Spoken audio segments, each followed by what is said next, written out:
My brother Chooks and my best friend Ike are part of the organizing team. And so when they asked me to come, I couldn't say no. But I'm so happy to be here. What a fantastic team of people who care about Africa. I feel so humbled and so happy to be here.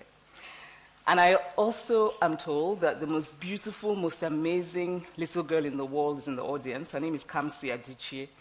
And I want her to stand up. She's my niece.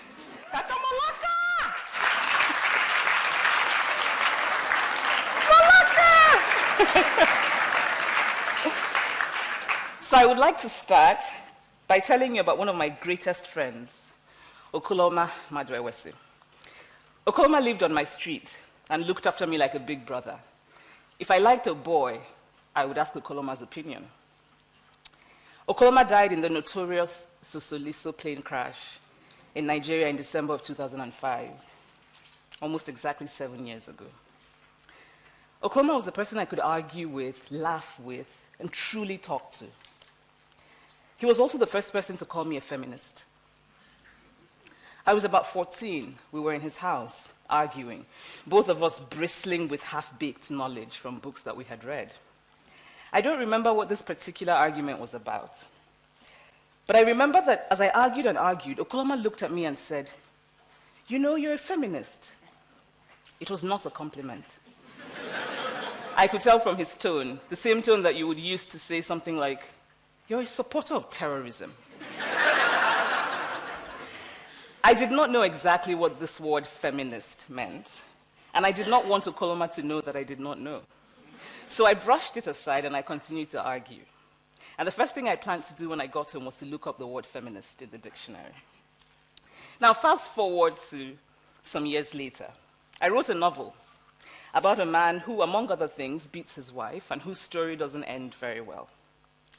While I was promoting the novel in Nigeria, a journalist, a nice, well-meaning man, told me he wanted to advise me. And for the Nigerians here, I'm sure we're all familiar with how quick our people are to give unsolicited advice. He told me that people were saying that my novel was feminist, and his advice to me, and he was shaking his head sadly as he spoke, was that I should never call myself a feminist because feminists are women who are unhappy because they cannot find husbands. So I decided to call myself a happy feminist. Then an academic, a Nigerian woman, told me that feminism was not our culture, that feminism was an African, and that I was calling myself a feminist because I had been corrupted by Western books. Which amused me because a lot of my early reading was decidedly unfeminist. I think I must have read every single Milton Boone romance published before I was 16. And each time I try to read those books called the feminist classics, I get bored, and I really struggle to finish them. But anyway, since feminism was un-African, I decided I would now call myself a happy African feminist. At some point, I was a happy African feminist who does not hate men and who likes lip gloss and who wears high heels for herself but not for men. Of course, a lot of this was tongue-in-cheek, but that word feminist is so heavy with baggage, negative baggage. You hate men, you hate bras, you hate African culture, that sort of thing. Now, here's a story from my childhood. When I was in primary school, my teacher said at the beginning of term that she would give the class a test, and whoever got the highest score would be the class monitor. Now, class monitor was a big deal. If you were a class monitor, you got to write down the names of noisemakers, which was heady enough power on its own. But my teacher would also give you a cane to hold in your hand while you walked around and patrolled the class for noisemakers. Now, of course, you were not actually allowed to use the cane. But it was an exciting prospect for the 9-year-old me. I very much wanted to be the class monitor, and I got the highest score on the test. Then, to my surprise, my teacher said that the monitor had to be a boy. She had forgotten to make that clear earlier because she assumed it was obvious. A boy had the second highest score on the test, and he would be monitor. Now, what was even more interesting about this is that the boy was a sweet, gentle soul who had no interest in patrolling the class with a cane. while I was full of ambition to do so. But I was female, and he was male, and so he became the class monitor. And I've never forgotten that incident. I often make the mistake of thinking that something that is obvious to me is just as obvious to everyone else. Now, take my dear friend Louis, for example. Louis is a brilliant progressive man, and we would have conversations, and he would tell me, I don't know what you mean by things being different or harder for women. Maybe in the past, but not now. And I didn't understand how Louis could not see what seemed so self-evident. Then one evening in Lagos, Louis and I went out with friends. And for people here who are familiar with Lagos, there's that wonderful Lagos fixture, the sprinkling of energetic men who hang around outside establishments and very dramatically help you park your car. I was impressed with the particular theatrics of the man who found us a parking spot that evening. And so as we were leaving, I decided to give him a tip. I opened my bag, put my hand inside my bag, brought out my money that I had earned from doing my work, and I gave it to the man. And he, this man who was very grateful and very happy, took the money from me, looked across at Louis, and said, "Thank you, sir."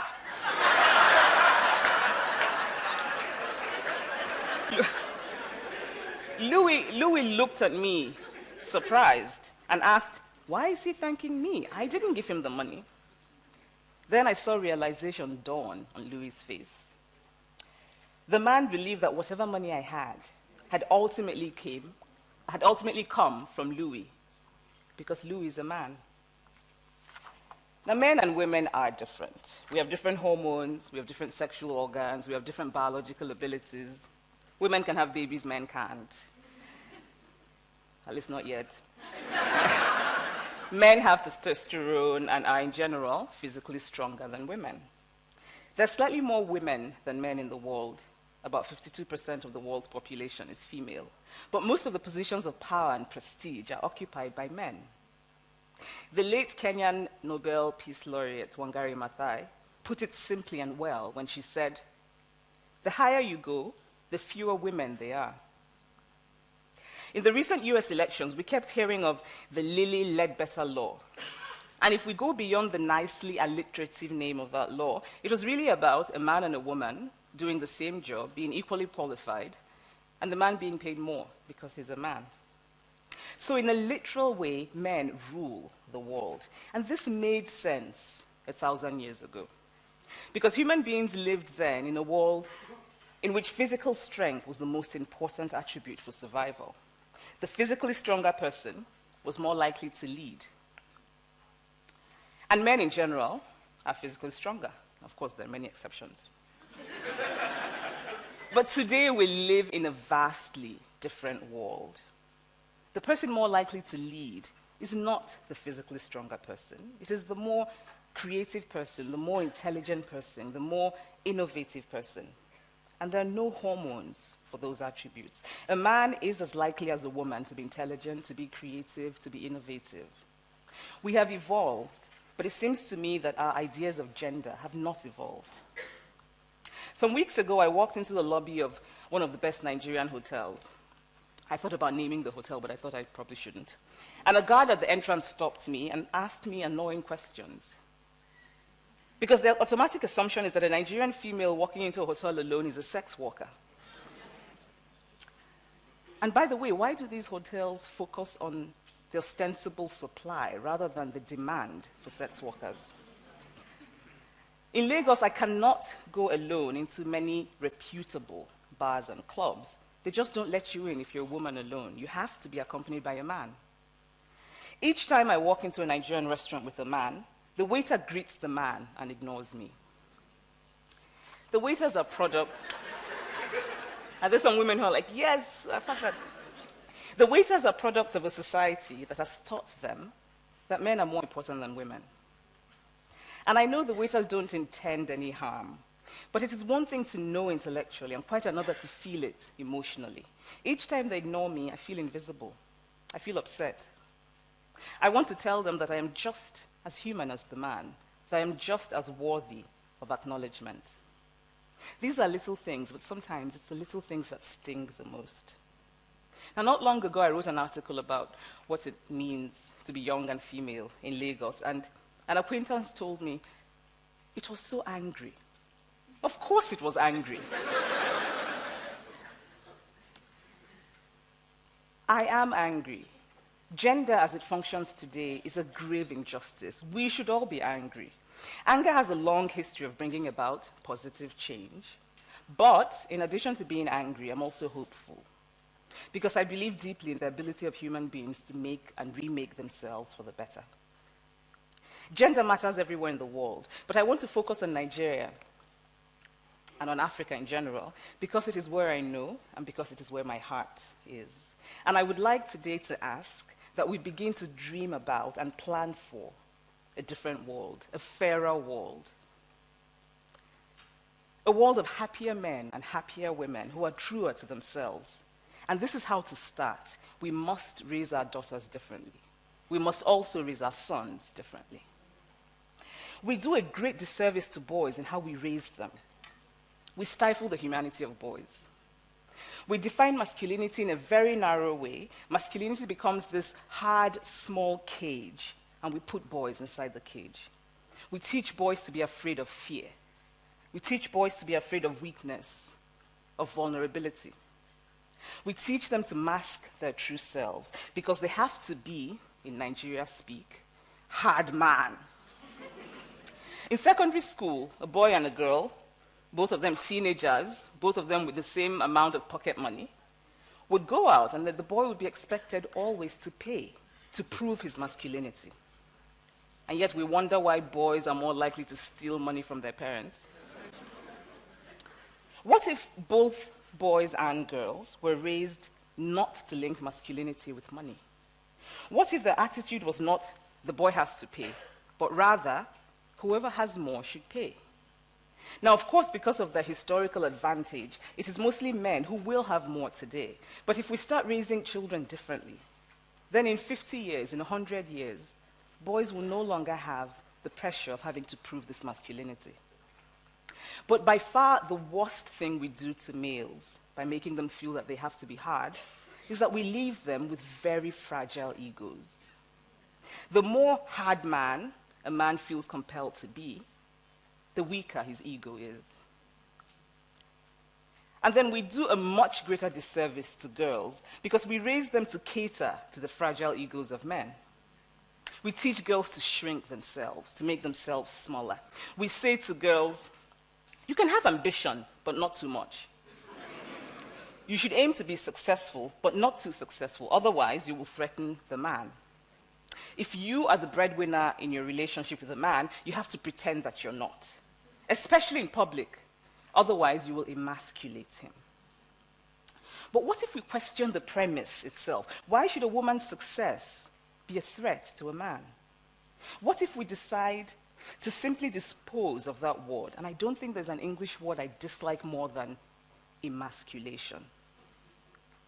A Nigerian acquaintance once asked me if I was worried that men would be intimidated by me. I was not worried at all. In fact, it had not occurred to me to be worried because a man who would be intimidated by me is exactly the kind of man I would have no interest in.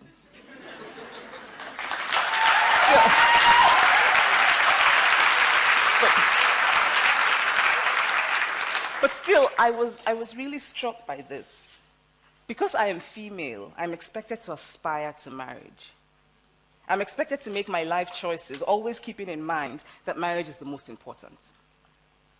Now, marriage can be a good thing. It can be a source of joy and love and mutual support. But why do we teach girls to aspire to marriage and we don't teach boys the same? I know a woman who decided to sell her house because she didn't want to intimidate a man who might marry her. I know an unmarried woman in Nigeria who, when she goes to conferences, wears a wedding ring because, according to her, she wants the other participants in the conference to give her respect. I know young women who are under so much pressure from family, from friends, even from work, to get married, and they're pushed to make terrible choices. A woman at a certain age who is unmarried, our society teaches her to see it as a deep personal failure. And a man at a certain age who is unmarried We just think he hasn't come around to making his pick. It's easy for us to say, oh, but women can just say no to all of this. But the reality is more difficult and more complex. We're all social beings. We internalize ideas from our socialization. Even the language we use in talking about marriage and relationships illustrates this. The language of marriage is often a language of ownership rather than a language of partnership. We use the word respect to mean something a woman shows a man, but often not something a man shows a woman. Both men and women in Nigeria will say, and this is an expression I'm very amused by, I did it for peace in my marriage. Now, when men say it, it is usually about something that they should not be doing anyway. Sometimes they say it to their friends, it's something they say to their friends in a kind of fondly exasperated way, something that ultimately proves how masculine they are, how needed, how loved. Oh, my wife said I can't go to the club every night, so for peace in my marriage, I do it only on weekends. Now, when a woman says, I did it for peace in my marriage, she's usually talking about having given up a job, a dream, a career. We teach females that in relationships, compromise is what women do. We raise girls to see each other as competitors, not for jobs or for accomplishments, which I think can be a good thing, but for the attention of men. We teach girls that they cannot be sexual beings in the way that boys are. If we have sons, we don't mind knowing about our sons' girlfriends, but our daughters' boyfriends, God forbid.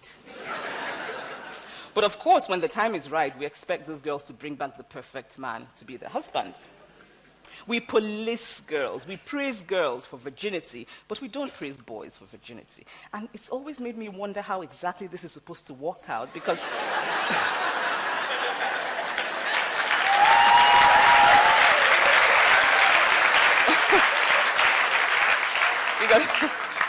the loss of virginity is usually a process that involves people. Recently, a young woman was gang raped in a university in Nigeria. I think some of us know about that. And the response of many young Nigerians, both male and female, was something along the lines of this. Yes, rape is wrong, but what is a girl doing in a room with 4 boys? Now, if we can forget the horrible inhumanity of that response, these Nigerians have been raised to think of women as inherently guilty. And they've been raised to expect so little of men that the idea of men as savage beings without any control is somehow acceptable. We teach girls shame. Close your legs, cover yourself. We make them feel as though by being born female, they're already guilty of something. And so girls grow up to be women who cannot say they have desire. They grow up to be women who silence themselves. They grow up to be women who cannot say what they truly think. And they grow up, and this is the worst thing we do to girls, they grow up to be women who have turned pretense into an art form.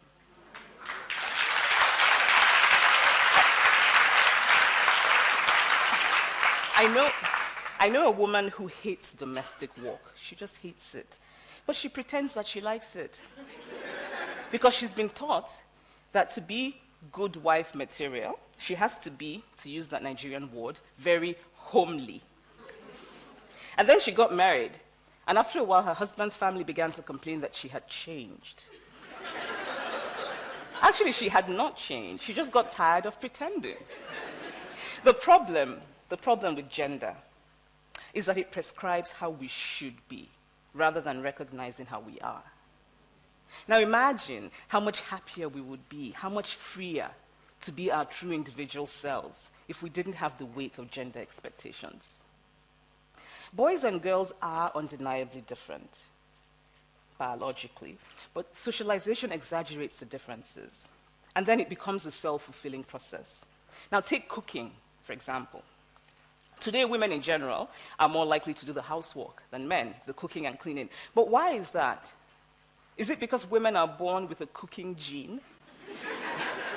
Or because over years they have been socialized to see cooking as their role?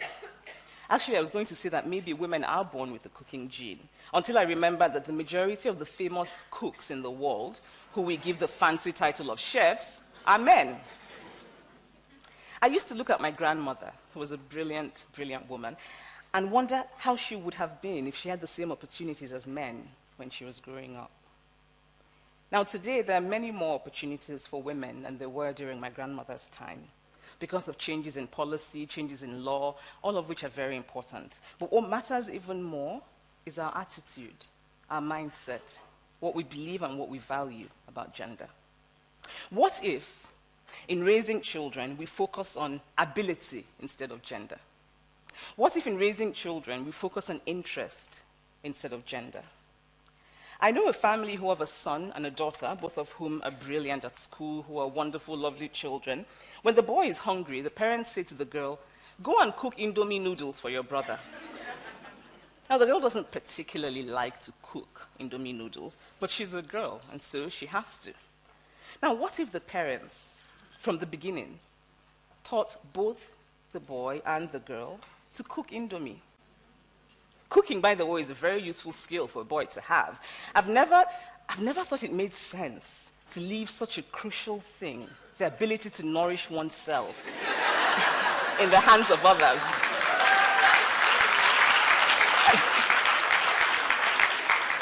I know a woman who has the same degree and the same job as her husband. When they get back from work, she does most of the housework, which I think is true for many marriages. But what struck me about them was that whenever her husband changed the baby's diaper, she said thank you to him. Now, what if she saw this as perfectly normal and natural, that he should, in fact, care for his child? I'm trying to unlearn many of the lessons of gender that I internalized when I was growing up. But I sometimes still feel very vulnerable in the face of gender expectations. The first time I taught a writing class in graduate school, I was worried. I wasn't worried about the material I would teach because I was well prepared and I was going to teach what I enjoyed teaching. Instead, I was worried about what to wear. I wanted to be taken seriously. I knew that because I was female, I would automatically have to prove my worth. And I was worried that if I looked too feminine, I would not be taken seriously. I really wanted to wear my shiny lip gloss and my girly skirt, but I decided not to. Instead, I wore a very serious, very manly, and very ugly suit. Because the sad truth is that when it comes to appearance, we start off with men as the standard, as the norm. If a man is getting ready for a business meeting, he doesn't worry about looking too masculine and therefore not being taken for granted. If a woman is getting ready for a business meeting, she has to worry about looking too feminine and what it says and whether or not she will be taken for granted, whether or not she will be taken seriously.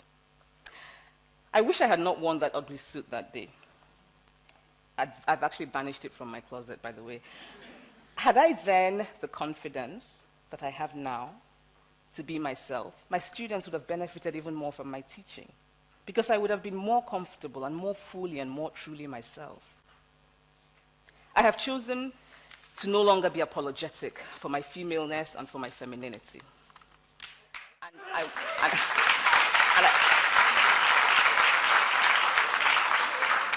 And I want to be respected in all of my femaleness because I deserve to be. Gender is not an easy conversation to have. For both men and women, to bring up gender is sometimes to encounter an almost immediate resistance. I can imagine some people here actually thinking, women too do safe. Some of the men here might be thinking, okay, all of this is interesting, but I don't think like that. And that is part of the problem. That many men do not actively think about gender or notice gender is part of the problem of gender. That many men say, like my friend Louis, that everything is fine now. And that many men do nothing to change it. If you are a man and you walk into a restaurant with a woman and the waiter greets only you, does it occur to you to ask the waiter, why haven't you greeted her? Because gender can be...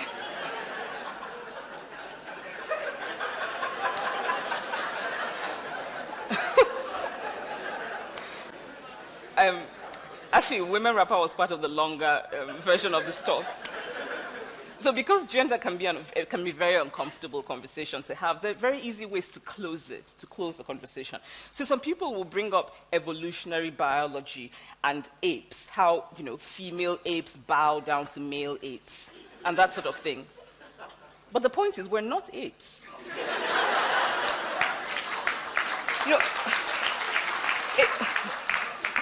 Apes also live on trees and have earthworms for breakfast, and we don't. Some people will say, well, poor men also have a hard time. And this is true. But that is not what this but this is not what this conversation is about. Gender and class are different forms of oppression. I actually learned quite a bit about systems of oppression and how they can be blind to one another by talking to black men. I was once talking to a black man about gender, and he said to me, why do you have to say my experience as a woman? Why can't it be your experience as a human being? Now, this was the same man who would often talk about his experience as a black man. Gender matters. Men and women experience the world differently. Gender colors the way we experience the world. But we can change that. Some people will say, oh, but women have the real power, bottom power. And for non-Nigerians, bottom power is an expression which I suppose means something like a woman who uses her sexuality to get favors from men. But bottom power is not power at all. Bottom power means that a woman simply has a good route to tap into from time to time somebody else's power. And then, of course, we have to wonder what happens when that somebody else is in a bad mood, or sick, or impotent.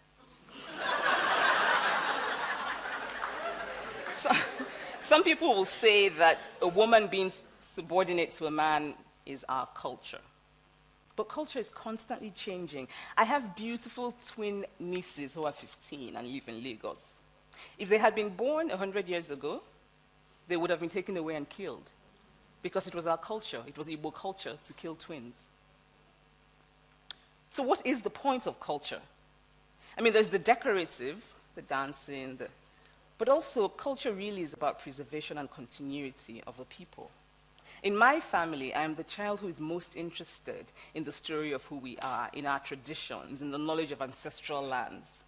My brothers are not as interested as I am, but I cannot participate. I cannot go to Munnan meetings. I cannot have a say because I am female. Culture does not make people. People make culture. So if it is in fact true,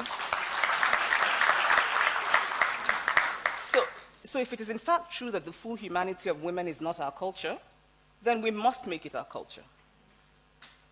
I think very often of my dear friend, Chimamanda Ngozi.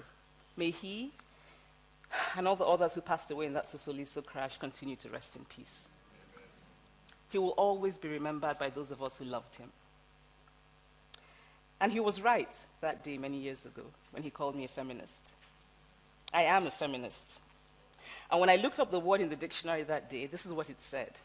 Feminist, a person who believes in the social, political, and economic equality of the sexes. My great-grandmother, from the stories I've heard, was a feminist. She ran away from the house of the man she did not want to marry and ended up marrying the man of her choice. She refused, she protested, she spoke up whenever she felt she was being deprived of access, of land, that sort of thing.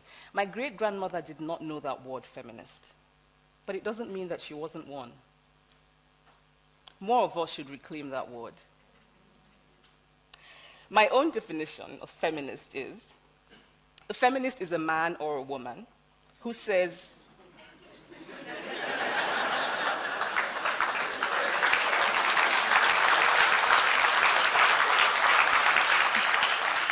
a feminist is a man or a woman who says, yes, there's a problem with gender as it is today, and we must fix it. We must do better. The best feminist I know is my brother, Kene. He's also a kind, good-looking, lovely man, and he's very masculine. Thank you.